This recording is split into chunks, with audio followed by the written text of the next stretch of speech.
ഞങ്ങൾ അപ്ലോഡ് ചെയ്യുന്ന വീഡിയോസ് നിങ്ങളിലെത്താൻ ഈ ചാനൽ ഇന്ന് തന്നെ സബ്സ്ക്രൈബ് ചെയ്യണം. അതോടൊപ്പം ബെല്ലൈക്കൺ പ്രസ് ചെയ്യാൻ മറക്കരുത്. മലയാളികളല്ലാത്ത സിനിമാ പ്രേമികളും അറിയപ്പെടുന്ന പേരാണ് ഇന്ന് പൃഥ്വിരാജ് സുകുമാരൻ്റേത്. മറുഭാഷകളിലെ ശ്രദ്ധേയായ സിനിമകളിൽ അഭിനയിച്ചതിന്റെ നേട്ടങ്ങളാണ് ഇത്. തെലുങ്കിൽ റീമേക്ക് ചെയ്യപ്പെട്ട ലൂസിഫറിന്റെ സംവിധായകനാണ് അദ്ദേഹമെന്നും മറുഭാഷാ പ്രേക്ഷകർക്ക് അറിയാം. സംവിധാന അരങ്ങേറ്റ ചിത്രമായ ലൂസിഫറിലൂടെ മികവ് തെളിയിച്ചപ്പോൾ ആ മേഖലയിൽ പൃഥ്വിരാജിന് നിരവധി അവസരങ്ങൾ വന്നിരുന്നു. എന്നാൽ തിരക്കുകൾ കാരണം പല പ്രോജക്റ്റുകളും ഏറ്റെടുക്കാൻ അദ്ദേഹത്തിന് സാധിച്ചില്ല.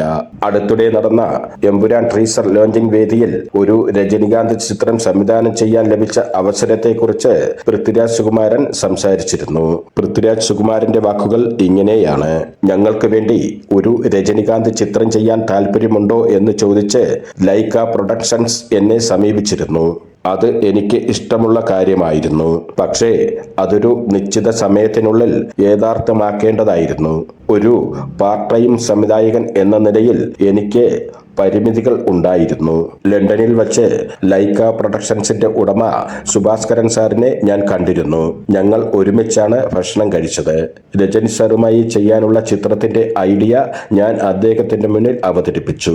ശരിക്കും ഹിന്ദിയിൽ സിനിമ ചെയ്യാനുള്ള അവസരം വന്നപ്പോൾ ആലോചിച്ച ആശയമായിരുന്നു അത്. ആ ചിത്രം ഷാരൂഖ് സാറിന്റെ മുന്നിൽ അവതരിപ്പിക്കാനായിരുന്നു എന്റെ ആഗ്രഹം.